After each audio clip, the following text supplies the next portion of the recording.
사람의 내면을 읽는 심리학적 통찰. 한비자가 조언하는 사람의 마음을 읽는 5가지 방법. 법과 사상의 대가인 한비자는 리더가 신하와 주변 사람들의 진짜 속마음을 꿰뚫어보고 조직을 효과적으로 이끌기 위해 5가지 통찰력 있는 방법을 제시했습니다. 관청법, 보고 들음을 반드시 교차 검증하라. 사람의 마음은 편향되기 쉽습니다. 윗사람은 특히 듣고 싶은 것만 들으려 하고 보고 싶은 것만 보려는 경향이 있습니다. 이 때문에 간사한 아랫사람들은 리더가 좋아하는 듣기 좋은 말만 하거나 보기 좋은 결과만 보여주게 됩니다. 따라서 리더는 아랫사람이 전한 긍정적인 말은 반드시 현장이나 실제 결과를 눈으로 직접 확인해야 합니다. 반대로 눈으로 확인한 화려한 성과에 대해서는 다른 사람들의 의견을 널리 들어 흠결은 없는지 검증해야 합니다. 보고와 들음을 상호 보완적으로 활용해야만 진실에 도달할 수 있다는 것이 관청법의 핵심입니다. 일청법, 모든 사람의 목소리를 하나하나 경청하라. 이 방법은 하나하나 다 들어보라는 것으로 요약할 수 있습니다. 조직이나 집단 속에 숨어 능력이 없음에도 머릿수만 채우고 있는 무능력자를 가려내는 데 효과적입니다. 재능 없는 자들은 여러 사람이 함께하는 자리에서는 유능한 사람들의 의견 뒤에 숨어 자신을 감추기 쉽습니다. 따라서 중요한 사안에 대해서는 개별적으로 질문을 던지거나 1대1 대화를 시도해야 합니다. 모두에게 똑같이 발언 기회를 주어 답변을 유도함으로써 집단의 장막이 걷혔을 때 드러나는 개인의 진짜 역량과 지식의 깊이를 파악할 수 있습니다.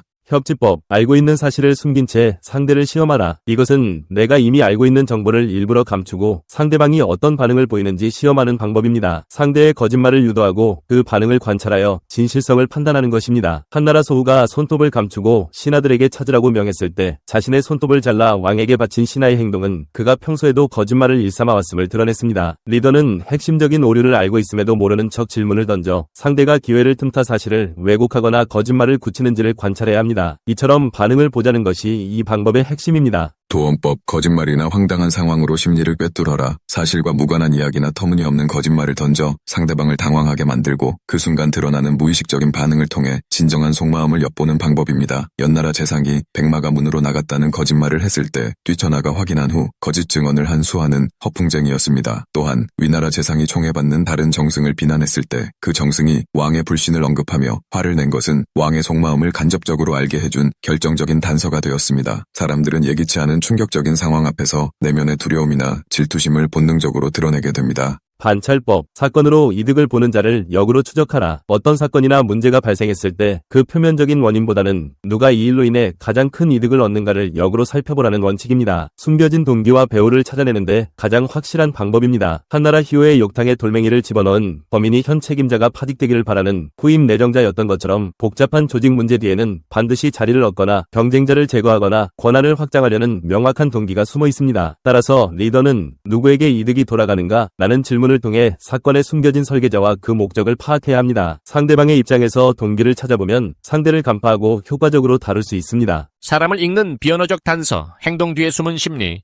인간은 사회적 동물로서 타인과의 관계 속에서 살아갑니다. 이때 말로 표현되는 것뿐만 아니라 표정, 몸짓, 말투 등 비언어적 신호를 통해 전달되는 정보가 소통의 상당 부분을 차지합니다. 심리학에서는 이러한 행동들이 무의식의 언어이며 이를 통해 상대방의 숨겨진 감정, 욕구, 심리 상태를 엿볼 수 있다고 봅니다. 다음은 심리학으로 읽는 행동 패턴과 그에 대한 심리학적 해석입니다. 한비자가 조언하는 사람의 마음을 읽는 5가지 방법. 이 사람 진짜 속마음이 뭘까 하고 궁금했던 적 다들 있으시죠? 말로는 괜찮다고 하는데 표정이나 행동은 전혀 다른 얘기를 하는 것 같은 그런 순간들 말이에요. 오늘은 바로 그 말 너머에 숨겨진 보이지 않는 진짜 이야기를 읽어내는 법에 대해 한번 제대로 알아보겠습니다. 자, 보세요. 93%. 정말 어마어마한 숫자죠?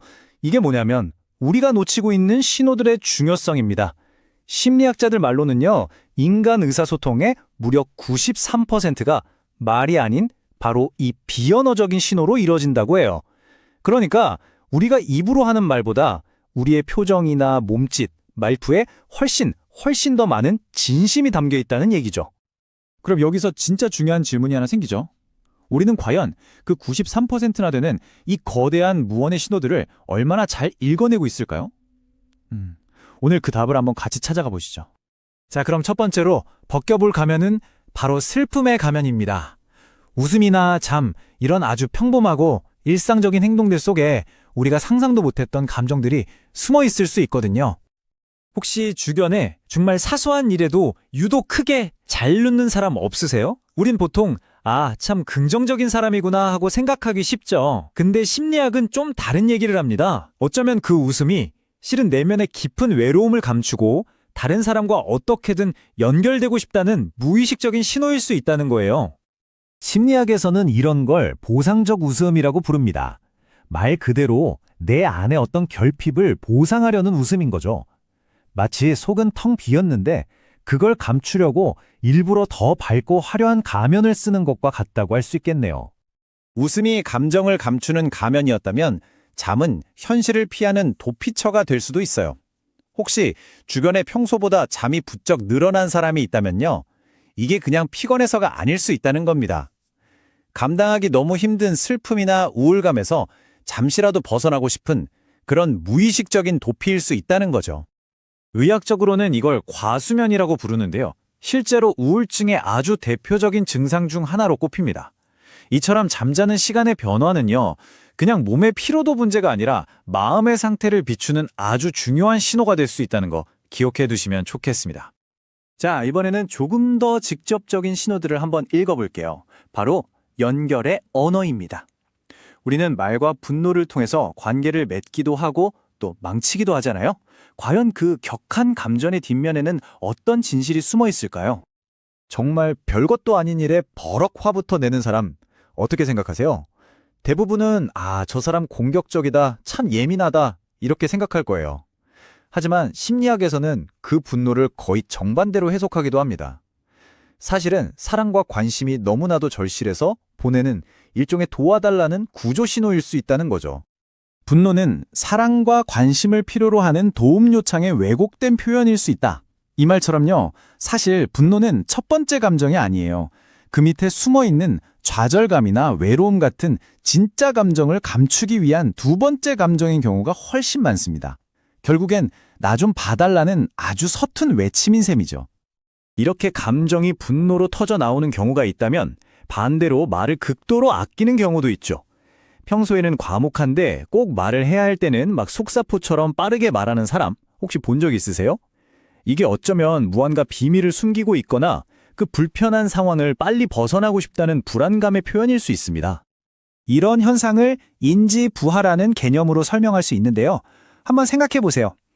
비밀을 숨기려면 진실을 감추는 동시에 그럴듯한 거짓말도 만들어내야 하잖아요. 뇌가 이 두 가지 일을 동시에 하느라 과부하가 걸리는 거예요. 그래서 실수를 줄이려고 말은 아끼게 되고 이 부담스러운 상황을 빨리 끝내고 싶으니까 말의 속도는 저절로 빨라지는 거죠. 자, 이제 마지막으로 가장 투명하면서도 직설적인 신호, 바로 눈물에 대해 이야기해 볼게요. 감수성의 스펙트럼 안에서 눈물은요, 때로는 우리가 생각하는 것과 전혀 다른 이야기를 들려주기도 합니다. 작은 일에도 금세 눈물을 보이는 사람, 약해서 그런 걸까요? 아니요, 오히려 그 반대일 수 있습니다. 감정을 다른 사람보다 더 섬세하게 느끼고 타인의 아픔에 깊이 공감하는 아주 순수하고 솔직한 마음의 표현일 수 있다는 거죠. 그런데 이거랑 정말 정반대의 경우도 있어요. 정말 슬픈 상황에서도 울지 못하는 사람이 있다면 어떨까요? 그건 강해서가 아닐 가능성이 높습니다. 오히려 너무 오랫동안 감정을 억눌러서 마음의 에너지가 완전히 다 타버린 가장 약해져 있다는 신호일 수 있다는 거예요. 눈물만 그런 게 아니에요. 어떤 사람들 보면 표정이 순식간에 정말 시시각각 변하기도 하잖아요. 이런 변화는 과연 뭘 의미하는 걸까요? 심리학에서는 이걸 정서적 가변성이라고 부릅니다. 근데 이게 결코 불안정하다는 뜻이 아니에요. 오히려 그만큼 다양한 감정을 빠르고 깊게 경험하고 또 표현할 수 있다는 의미거든요. 한마디로 감정의 스펙트럼이 넓고 내면 세계가 풍부하다는 아주 강력한 증거인 셈입니다. 지금까지 우리는 웃음, 분노, 눈물 같은 행동들 속에 숨겨진 심리를 쭉 살펴봤어요. 그런데 진짜 중요한 건 이 지식을 어떻게 사용하냐냐겠죠? 이제 관찰을 넘어서 공감으로 나아가는 법에 대해 이야기하면서 마무리해볼까 합니다. 여기서 우리가 꼭 기억해야 할 황금률이 있습니다. 첫째, 이건 사람의 마음을 읽는 독심술이 아니라는 거.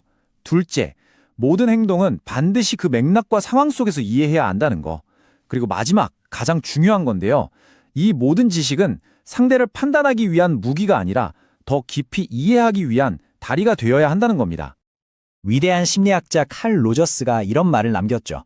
진정한 이해란 상대방의 눈으로 세상을 보고 그의 마음으로 느껴보는 것이다. 결국 사람을 읽는 최고의 기술은 날카로운 분석이 아니라 그 사람의 세상 속으로 한번 들어가 보려는 공감의 태도, 바로 그것입니다. 자, 이제 마지막으로 이 질문을 여러분 자신에게 한번 던져보셨으면 좋겠습니다. 다른 사람을 이해하려는 노력도 물론 중요하지만 어쩌면 그보다 먼저 나의 행동, 나의 웃음과 분노, 그리고 나의 눈물은 내 안에 어떤 이야기를 하고 있을까요? 그 내면의 목소리에 귀 기울여 보는 것, 그것이야말로 모든 이해의 진짜 시작이 아닐까요?